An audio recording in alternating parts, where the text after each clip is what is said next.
이 시간 은혜 받을 하나님의 말씀은 누가복음 9장 57절로 62절까지 말씀입니다.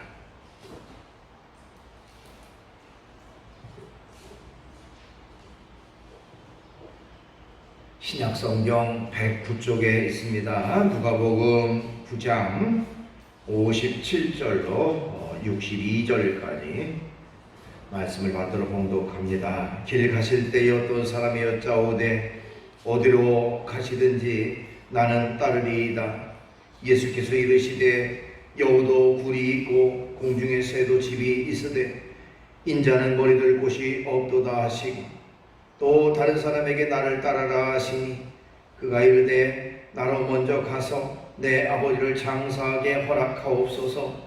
이르시되 죽은 자들로 자기의 죽은 자들을 장사하게 하고 너는 가서 하나님의 나라를 전파하라 하시고 또 다른 사람이 이르되 주여 내가 주를 따르겠나이다마는 나로 먼저 내 가족을 작별하게 허락하옵소서.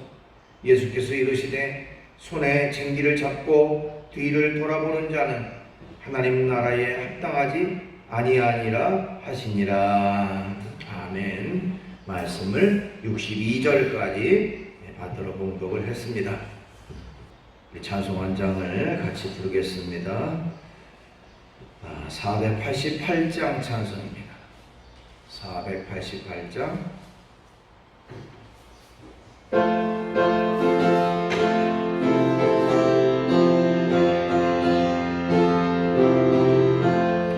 이 몸의 소망 무언가 우리 주 예수뿐이세.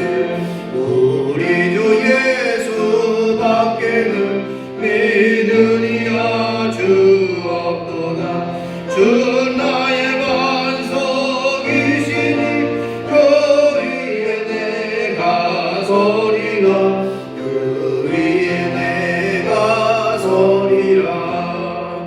무섭게 바라보는 밤 물결이 높이 설 때 우리 주 크신 예의 소망이 닿을 줄이라. 주 나의 반석이시니 그 위에 내가 서리라. 그 위에 내가 서리라. 세상에 있던 모든 것 끊어질 그날 되어도 우주의 언약 미사와 내 소망 더욱 크리라. 주 나의 반석이시니 그 위에 내가 서리라. 그 위에 내가 서리라. 바라던 천국 올라가 하나님 앞에 배울 때 구주의 이름을 힘입어 어여심하러 서리라.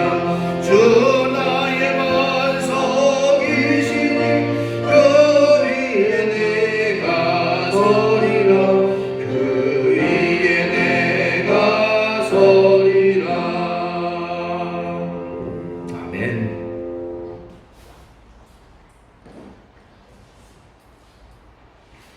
오늘 주어진 본문 말씀 가지고 제자의 합당한 삶, 이런 제목의 말씀을 같이 나누도록 하겠습니다.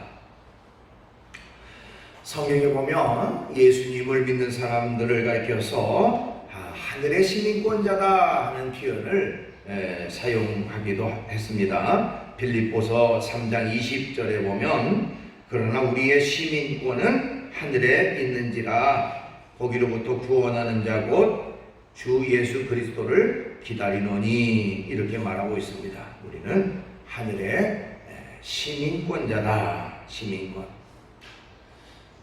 여러분, 가끔 우리가 시민권이라고 하는 말과 또 국적이라고 하는 말의 차이가 뭔가 하는 궁금증이 생길 수도 있어요. 시민권, 국적 시민 국적보다 시민권이 좀 약한 거 아닌가? 국적이 있어야 되지. 하늘나라 천국의 국적이 있어야 되지. 천국의 시민권이라고 말하는가? 엄밀한 의미에서는 국적과 시민권은 같은 개념입니다. 그러니까 국적 개념을 선택하는 국가도 있고요. 시민권 개념을 선택하는 국가도 있는데 미국이나 카나다나 이런 나라들은 시민권 제도로 국적을 말하고 있어요. 그러니까 국적이에요. 그게 시민권을 가졌다는 것은 국적을 가졌다는 것이고 우리나라나 일본이나 뭐 이런 나라들은 대한민국 국적을 가졌다 이런 표현을 써요. 대한민국 시민권을 가졌다 이렇게 말하지 않아요. 그러니까 국적과 시민권은 같은 말이다. 뭐 여러분들 기억해 주시고 그러면은 시민권과 영주권, 우리가 영주권이라는 말 쓰죠. 영주권은 어떤 차이가 있을까 하는 궁금증이 생길 수도 있습니다. 그 둘 차이는 시민권은 국적을 가진 사람이고요. 영주권자는 시민권이 없는 사람 가운데 그 나라에 기거할 수 있도록 허락받은 사람이 영주권자예요. 그러니까 엄밀한 의미에서는 시민권자가 우선이고요. 영주권자는 그냥 법적으로 허락을 받은 상태입니다. 만약에 법이 바뀌어가지고 영주권자를 추방할 수 있는 권한이 얼마든지 있어요. 그러나 시민권자는 국적을 가졌으니 추방이 될 수가 없는 거죠. 자, 우리는 하늘의 시민권자라, 하늘의 국적자라, 우리는 하늘나라가 우리의 것이다라고 하는 것을 성경은 말하고 있습니다.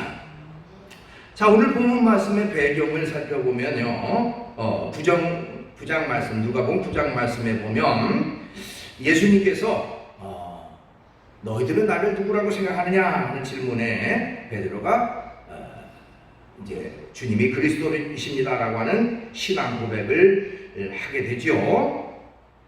그러고 나서 이제 예수님이 내가 얼마나 있으면 십자가를 지게 될 것이다, 즉 죽음을 죽게 될 것이라고 하는 것을 말하고 있습니다. 그리고 변화산상에 올라가셔서 이제 변화되는 그런 모습이 장면이 나오고요. 그리고 나서 이제 예루살렘에 올라가는 과정 속에서 이제 되어졌던 일들이 바로 오늘 본문의 배경이라고 말할 수가 있습니다. 자, 오늘 본문에는 주님을 따르는 사람, 즉 주님의 제자로서의 합당한 삶이 무엇인가? 주님의 제자가 되기 위해서는, 주님을 믿는 사람들은 어떤 자세, 어떤 각오를 가지고 주님을 따르고 섬겨야 되는가 하는 그런 내용이 나와 있습니다. 자, 우선 주님의 제자는 고난받을 각오가 되어 있어야 한다, 이렇게 말씀드릴 수가 있어요. 주님의 제자는 고난받을 각오가 되어 있어야 한다. 오늘 본문 57절 58절을 보니까 길 가실 때에 어떤 사람이 여짜오되 어디로 가시든지 나는 따르리이다. 예수께서 이르시되 여우도 굴이 있고 공중에 새도 집이 있으되 인자는 머리 둘 곳이 없도다 하시고 이렇게 말씀하셨습니다. 주님을 따르겠다라고 한 사람이 얘기를 합니다. 그런데 이 사람이 도대체 어떤 사람인지 성경에 오늘 이 누가복음에는 구체적으로 나와 있진 않아요. 그런데 마태복음과 비교해 보면 마태복음에는 이 사람이 어떤 사람인지 구체적으로 나옵니다. 바로 서기관이었습니다. 한 서기관. 여러분, 서기관이라고 하는 직책은요, 우리가 쉽게 말하면 율법학자 이렇게 표현할 수도 있습니다. 율법에 정통한 사람입니다. 모세의 율법을 전문적으로 연구하는 사람이 바로 서기관이었고요. 그 율법을 연구해서 성도들에게 어떻게 사는 것이 바른 삶인지를 적용시키는 그 역할을 감당했던 사람이 바로 서기관이었다라고 말할 수가 있습니다. 자, 그런 어떤 서기관이 예수님께 찾아와서 주님을 따르겠다라고 얘기를 합니다. 당시 서기관들은요, 대개가 학식이 매우 높았던 사람들이고 부유하고 또 어떤 그 권력을 가졌던 사람들이라고 합니다. 이런 당대의 어떻게 보면 최고의 권력층에 해당됐던, 상류층에 해당됐던 그런 사람이 바로 서기관이었습니다. 그런 사람이 또 아무런 부족함이 없을 것 같은 사람이 주님을 따르겠습니다 라고 그렇게 먼저 제안을 하니 주님의 입장에서는 그래 참 대단하구나, 너 그렇게 유명하고 훌륭한 사람인데 나를 따르겠다고 하니 내가 어서 오라 받아주겠다, 뭐 이렇게 환영할 수도 있지만은 주님께서는 전혀 생소한 말씀을 그에게 하십니다. 여우도 굴이 있고 공중의 새도 집이 있으되 인자는 머리 둘 곳이 없도다. 좀 엉뚱한 말씀 같아요. 주님을 따르겠다라고 하는데 여우도 굴이 있고 공중의 새도 집이 있는데 인자는 머리 둘 곳이 없다. 전혀 동문서답하는 그런 내용처럼 들려집니다. 그러나 이 말씀의 의미는 그렇습니다. 이 길은 네가 생각하는 것처럼 그렇게 영광스럽고 고상한 길이 아니다. 엄청난 고난과 고통의 대가를 치러야 하는 길이다. 그런데 네가 그것을 감수할 수 있겠느냐 하는 그런 의미가 바로 여우도 굴이 있고 공중에는 새도 집이 있으되 인자는 머리 둘 곳이 없다, 그런 의미라고 말씀드릴 수가 있습니다. 여러분, 때때로 우리 그리스도인들도 마찬가지지요. 예수님을 믿는다고 해서 항상 좋은 일만, 잘 되는 일만 이루어지는 것은 결코 아닙니다. 때로는 혹독한 고난도 당합니다. 편히 쉴 집도 없게 되어지는 수도 있습니다. 때로는 감옥에도 가야 합니다. 예수님도 머리 둘 곳이 없다라고 표현할 정도로 그렇게 고통과 고난의 연속이 어떻게 보면 주님을 따르는 길일 수도 있다는 것입니다. 또 성경을 읽어보면요, 믿음을 지키기 위해 수많은 사람들이 갖가지 고난과 고통을 겪었던 것을 볼 수가 있습니다. 여러분, 세례 요한이라고 하는 사람은 목이 잘려서 죽는 그런 결과를 가져왔고요. 스데반도 복음을 전하다가 돌에 맞아 죽었습니다. 사도 바울도 복음을 전하다가 40에 하나 가만매를 5번이나 맞고 3번 태장으로 맞고 수없이 감옥에 갇히고 죽을 뻔하는 그런 고비를 많이 겪었던 사람입니다. 어떻게 보면 이런 고난이 주님을 따르는 자들에게 있을 수 있다라고 하는 그런 각오를 가지고 주님을 따라야 된다라고 말씀하고 있는 것입니다. 오늘날도 많은 사람들이 주님을 따르는 그 이유 때문에 가족들에게 핍박당하는 사람도 있습니다. 어떤 분은 매를 맞으면서도 교회에 나오는 사람도 있습니다. 이렇게 아무도 알아주지 않는, 그러나 주님을 믿는 그 믿음으로 그 어려움의 위기를 이기게 되는 것입니다. 그것이 바로 주님이 말씀하신 여우도 굴이 있고 공중의 새도 집이 있으되 인자는 머리 둘 곳이 없다 하는 말씀입니다. 그 말씀 속에 모든 고난과 고통, 어려움을 내가 감수해야만 주님을 따를 수 있다라고 하는 의미가 포함되어 있는 것입니다. 영국의 신앙교원에는 그런 말이 있답니다. 하늘에서 면류관을 쓴 자 중에 이 땅에서 가시관을 쓰지 않는 자는 아는 자는 하나도 없다. 자, 천국에서 영광스러운 면류관 쓴 사람 중에 이 땅에서 가시면류관 쓴 사람 한 사람도, 쓰지 않은 사람 아무도 없다는 거예요. 모두가 다 가시면류관을 쓰고 고통과 고난을 이긴 사람들이 하늘에서 영광의 면류관을 받아쓰게 되어진다고 하는 것입니다. 자, 우리가 주님의 일을 한다, 주님을 믿는다, 그것은 바로 믿지 않는 사람들과 구별된 삶을 살아갈 것이고, 또한 주님을 믿는다는 이유 때문에 때로는 고난과 고통과 어려움이 있을 수 있습니다. 그러나 이 길이 영생의 길이고, 이 길이 생명의 길이고, 이 길이 구원의 길이기에 우리는 기쁨으로 그 고난을 감수하며 주의 길을 걸어가는 것입니다. 여러분, 우리가 잘 아는 말씀처럼 로마서 8장 18절에 보니까 생각하건대 현재의 고난은 장차 우리에게 나타날 영광과 좋게 비교할 수 없도다 하고 있어요. 현재의 고난, 그건 앞으로 나타날 영광과 비교할 수 없죠. 그러니까 그 고난은 아무것도 아니라는 거예요. 영원한 영광이 우리를 위해 예비되어 있다, 준비되어 있다. 그러니 하늘나라 천국을 소망하고 바라보고 현재의 고난을 이기고 나아가는 우리가 되어야 된다는 것입니다.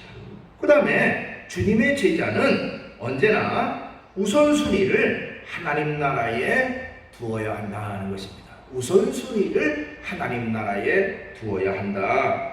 본문 59절 60절에 보니까 또 다른 사람에게 나를 따르라 하시니 그가 이르되 나로 먼저 가서 내 아버지를 장사하게 허락하옵소서 이르시되 죽은 자들로 자기의 죽은 자들을 장사하게 하고 너는 가서 하나님 나라를 전파하라 하시고 이렇게 말하고 있습니다.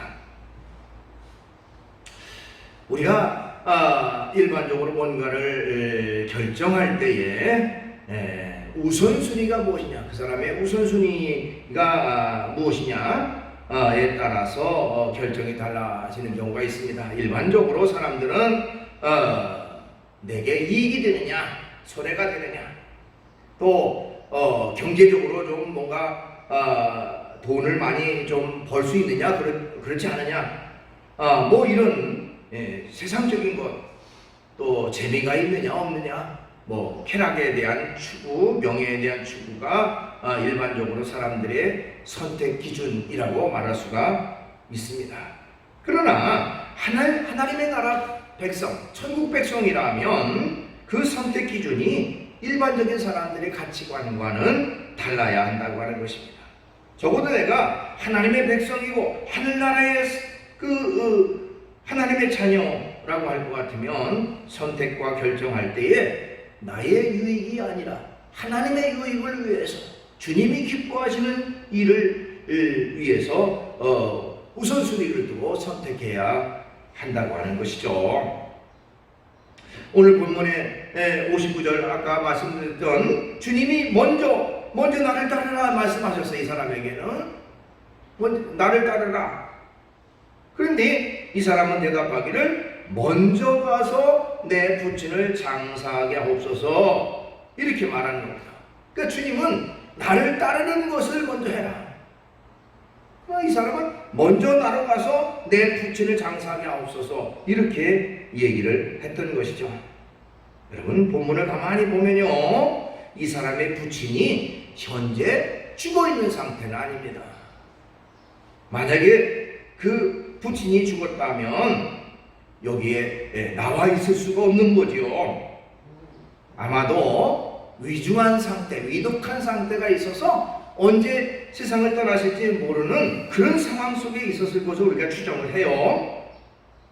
그러니 만약에 아버지가 돌아가신다면 아버지 장례를 누가 치르겠느냐, 그래서 지금은 따르지 못하겠다라고 하는 그런 내용입니다. 우리가 윤리적인 관점에서 보면 뭐 더할 나위 없이 최고의 그런 효자 중에 효자죠. 근데 주님께서는 그를 향해서 60절에 보니까 죽은 자들을 장사하게 하고 너는 가서 하나님 나라를 전파하라 하는 말씀을 하셨어요. 그러니까 그래 참 기특하다, 참 효자다, 그래 부모님 장례 치르고 그리고 나 따라, 그게 인간의 도리지 이렇게 말씀하신 게 아니라 죽은 자들로 자기 위에 죽은 자들을 장사하게 하고 너는 가서 하나님 나라를 전파하라. 나를 따르는 게 우선이다. 따라와라 하는 것이고, 그러면서 여기 죽은 자들에 대한 얘기를 해요. 죽은 자들로 자기의 죽은 자를 장사하게 하고, 그 앞에 죽은 자는 누구냐면 바로 예수님을 믿지 않는 영적으로 죽은 사람들을 말해요. 뒤에 죽은 자는 이제 죽어있는 그 시신을 말합니다. 그러니까 영적으로 죽은 사람들로 하여금 그 시신을 장사하게 하라, 그런 말이에요. 영적으로 죽은 사람들에게 그 일을 맡기고 너는 나를 따라서 하나님 나라를 전파하라 하는 얘기입니다. 어떻게 보면 우리나라에서도 이 부모에 대한 공경, 효도 이것을 최고의 덕목으로 여기고, 또 유대인들도 마찬가지예요. 유대인들 입장에서도 엄청난 충격적인 말씀이 아닐 수가 없습니다. 어떻게 부모님이 언제 돌아갈지 모르는 상황 속에서 그걸 외면하고 주님을 따르는 것을 먼저 하라고 하는가? 그건 일반적인 관점, 세상적인 관점으로서는 도저히 납득할 수 없는 그런 일이라고 말할 수가 있습니다. 그러나 여기서 주님이 하시는 것은 우선순위의 문제고 가치관의 문제인 것입니다. 그러니까 윤리적 관점, 도덕적 관점에서는 말씀하신 게 아니고 우선순위의 문제, 어떤 것이 중요하고 덜 중요하냐에 말씀을 하신 거예요. 가치관의 문제인 것입니다. 하늘의 가치관, 천국의 가치관이 아니라 하는 것입니다. 그래서 너는 가서 하나님 나라를 전파하라. 주님의 복음을 전하는 것, 그것이 가장 중요한 일이다라고 하는 것을 강조하고 있는 그런 내용이라고 말할 수가 있습니다. 우리가 때때로는 이 우선순위의 문제에 있어서 조금 좀 이렇게 혼돈을 일으킬 때가 많이 있습니다. 무엇을 먼저 해야 할 것이고 무엇을 나중에 할 것인가 하는 것을 결정하게 될 때, 때로는 사람의 어떤 그 욕심이나 인간의 생각으로 인해서 세상적이고 육신적인 것, 또 유한한 것에 대한 우선권을 가지고 어떤 일을 하려고 할 때가 있습니다. 그러나 예수님은 단호하게 죽은 자들로 자기의 죽은 자를 장사하게 하고 너는 가서 하나님 나라를 전파하라. 이 말씀은 우선순위를 하나님에게 둬라. 철저히 하나님의 일에 우선순위, 최고의 가치관을 두고 살아가라고 하는 것을 말씀하고 있는 것입니다.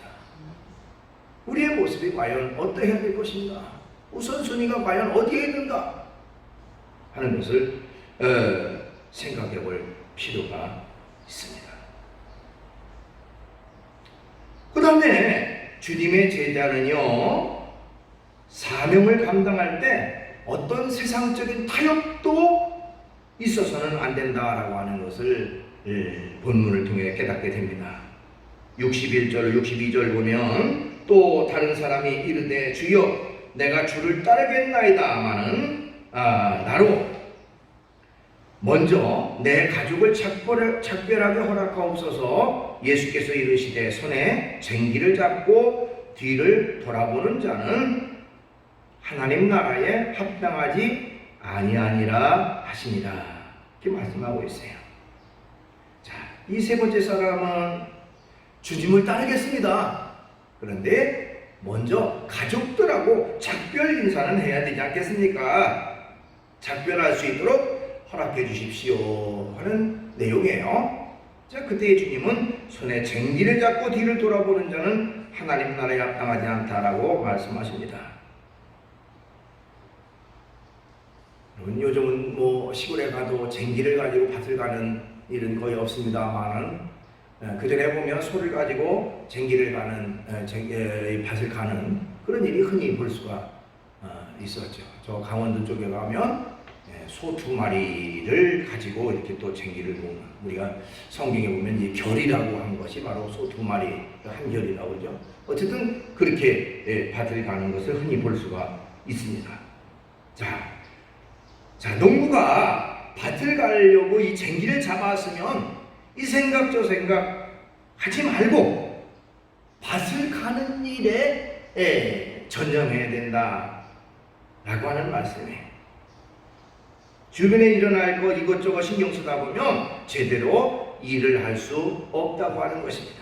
여기서 손에 쟁기를 잡은 사람은 바로 우리 믿음의 성도들을 말합니다. 주님을 따르는 사람을 말하죠. 그러기에 주님께서 맡겨주신 사명, 그 일을 위해서 다른 생각하지 말고 그 일에만 전념해라. 주님의 일에, 주님이 기뻐하시는 그 일, 맡겨진 사명, 그 일에 최선을 다해야 된다 하는 것을 말합니다. 여러분, 뒤를 돌아본다라고 하는 것은 과거에 미련을 둔다고 하는 것입니다.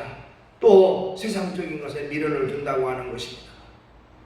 우리가 창세기에 보면 소돔과 고모라가 멸망할 때에 롯과 그의 가족들이 거기서 건진받을 때 롯의 아내가 뒤를 돌아 봄으로 인해서 소금기둥이 됐다라고 하는 창세기의 말씀의 내용을 봅니다. 뒤를 돌아봤다. 그 절대로 뒤를 돌아봐서는 안 된다고 하는 그 천사들의 말에 또 불구하고 그것을 뒤를 돌아 같은 맥락이죠. 어떻게 보면 바로 앞을 바라보고 주님의 일을 위해서 전념하고 나가야 되는데 세상적인 것, 육신적인 것을 바라보고 거기에 연연한다면 정작 해야 할 주님의 일을 제대로 할 수가 없다고 하는 것입니다.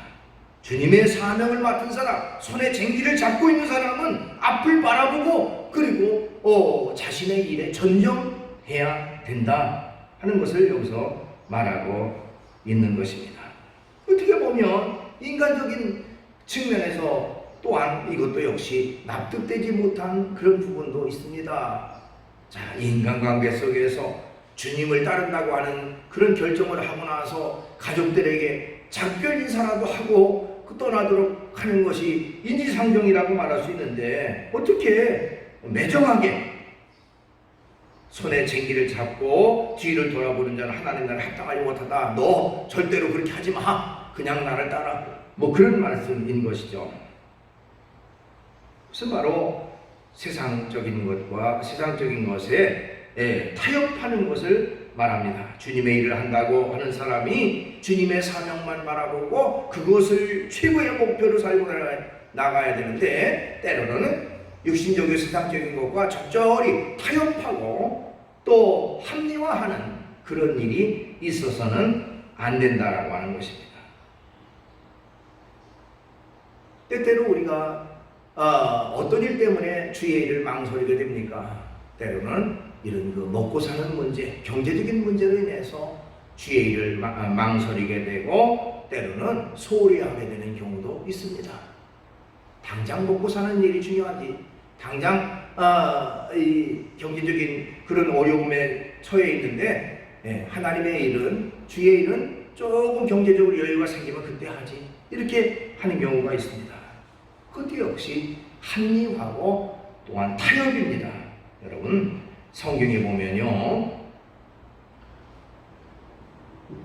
예수님께서 직접 우리에게 말씀하신 내용 가운데 모든 염려를 다 하나님께 맡기라고 하는 말씀을 직접 하셨어요. 마태복음 6장 31절 33절을 보니까 그러므로 염려하여 이르기를 무엇을 먹을까 무엇을 마실까 무엇을 입을까 하지 말라 이는 다 이방인들이 구하는 것이라 너희 하늘 아버지께서 이 모든 것이 너희에게 있어야 할 줄 아시느니라 너희는 먼저 그의 나라와 그의 의를 구하라 그리하면 이 모든 것을 너희에게 더하시리라 이렇게 말씀하고 있습니다. 사람이 살아가는데 먹는 거 마시는 거 입는 거 너무너무 중요해요. 그러나 그것보다 더 중요한 것이 주님의 일이고 주님의 일을 우선시할 때에 하나님이 책임져 주겠다라고 하는 것입니다. 그 다음에 역으로 그러면 우리가 아무것도 하지 않는데 저절로 이루어집니까?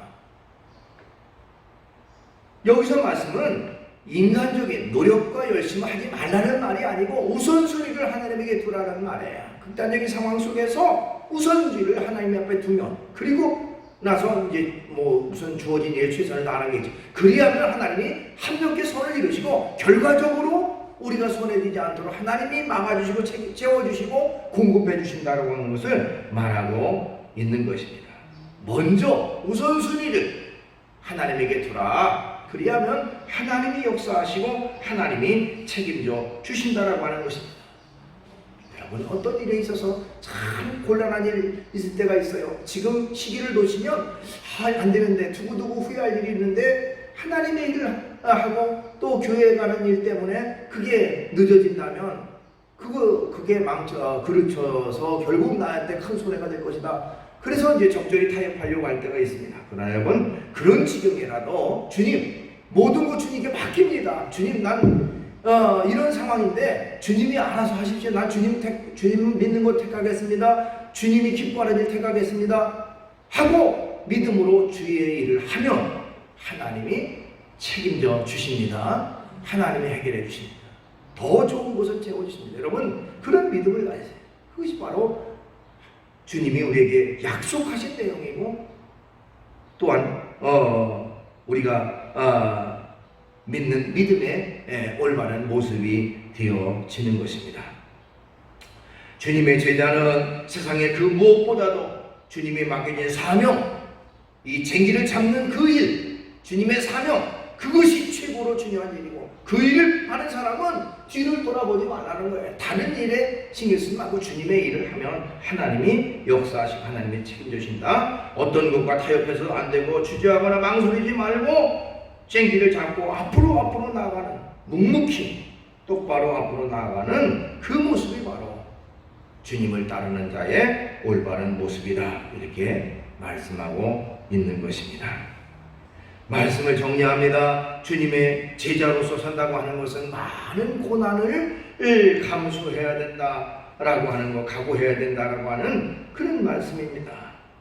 또한 우선순위를 하나님에게 두고 살아가는 생활이 있어야 되고요. 또한 어떤 일이든지 주의 사명을 감당함에 있어서 적절히 세상적인 것과 타협하지 말고 단호히 주의 사명을 택하고 주의 일을 택할 수 있는 그런 자세가 있어야 된다. 그것이 바로 주님을 따르는 자의 바른 모습이다 하는 것입니다. 그렇게 할 때에 주님이 책임져 주시고 주님이 역사하시고 주님이 풍성함으로 갚아 주실 줄로 믿습니다. 기도하겠습니다. 걸어가신 주님을 찬양합니다. 오늘도 저희들을 사랑해 주셔서 주의 전에 이끌어 주시고 주님 앞에 모여 예배하며 귀한 말씀 나누게 하심을 감사합니다. 주님, 우리는 주님을 따르는 자로서 참으로 육신적인 세상적 것에 얽매여서 하나님의 일을 그르치거나 또 주님의 일에 소홀하지 않게 하시고 철저히 주님 편에 서게 하시고 주님이 기뻐하시는 길을 걸어갈 수 있는 저희의 삶이 될 수 있도록 인도해 주시옵소서. 주의 성령께서 우리의 마음을 사로잡아 주시고 언제나 하나님이 기뻐하시는 길만을 택할 수 있는 단호한 결단력을 저희에게 허락해 주시옵소서. 예수님의 이름으로 기도하옵나이다. 아멘.